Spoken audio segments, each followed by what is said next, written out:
Do you ever feel like Return of the Jedi feels like a massive step backwards in terms of storytelling and filmmaking compared to A New Hope and Empire Strikes Back? From Han Solo's character assassination to a massive drop off in cinematography and a plot twist that nobody asked for, there's a lot not to like about Return of the Jedi. Today we are examining a simple question posted on the Star Wars subreddit by user Spotter2405. What do you like least about the original trilogy? Amoeba9449 says, the only real problem I have with the original trilogy is Return of the Jedi. Jedi feels like a massive step down from the more mature storytelling of Empire. It's still a great fun story, but it definitely felt much more Saturday morning cartoon than the previous film. What with the Ewoks overthrowing the Empire and Chewbacca acting more goofy. Characterization in Jedi took a hit. It's hard to explain, but it feels like Han and Leia lost all their personality in this movie. In Star Wars and Empire, they had an energy to them that was fun to watch, but in Jedi, they're just kind of there. And the second Death Star is just kind of redundant and sort of lame.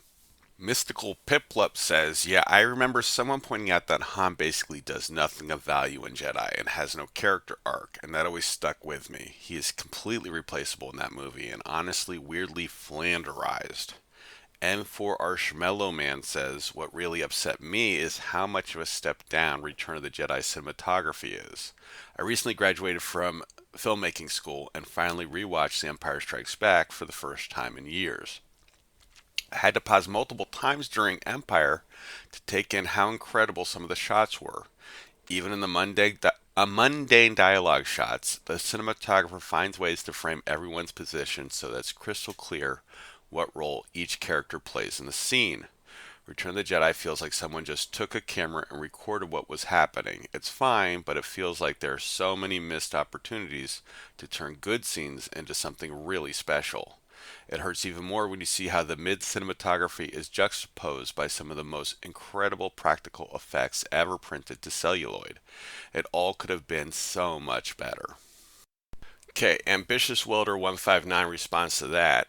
Richard Marquand said he really liked the first movie and wanted to bring back that simple look.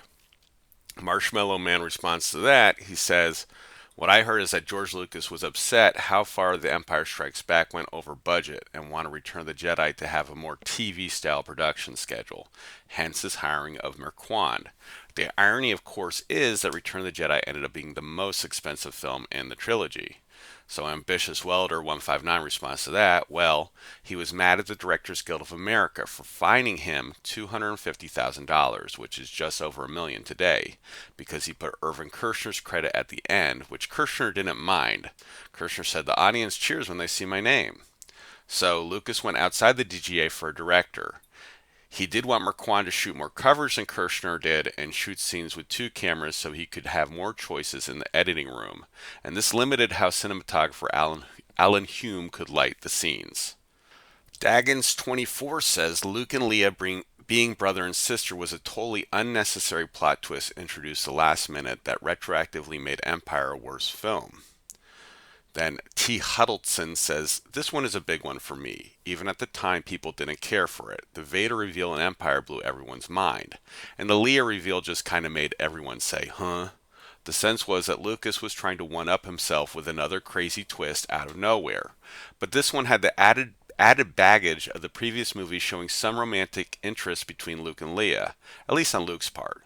So it left the viewers really cold. The general reaction was, oh, come on. I give a lot of credit to Hamill for really selling it in that throne room duel, though. I still think Hamill's performance in Return of the Jedi is underrated. Ford and Fisher, for whatever reason, seemed like they were just delivering their lines, but Hamill really carried the load in that movie. No Swordfish 1978 says Leia does not have much of a reaction to Vader being her father. Two Face 2 responds to that. I always tell people the EU novel, Tatooine's Ghost, is built entirely around Leia confronting her complicated feelings about Vader, and it's easily one of the best EU novels to read.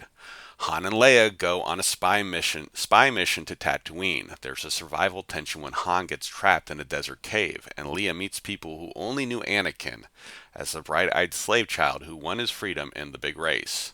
And they consider him a great hero, while Leia only sees him as an evil villain. If you like Star Wars and want more meat to Leia's feelings on Vader, read Tatooine's Ghost. It cannot be beaten for that.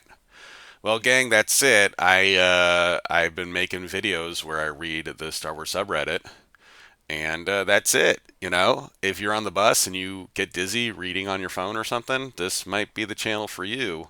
I'm just going to keep reading the Star Wars subreddit because I've tried many different kind of videos, and these are the only ones that people watch. So I guess I got to stick with the winning formula, and it could be a lot worse. I kind of like the Star Wars subreddit. There's some interesting facts and fun things on the internet, whatever. Anyways, guys, I'm going to sign off. Remember to like, comment, subscribe, thumbs up, thumbs down, and I'll see you in the next video.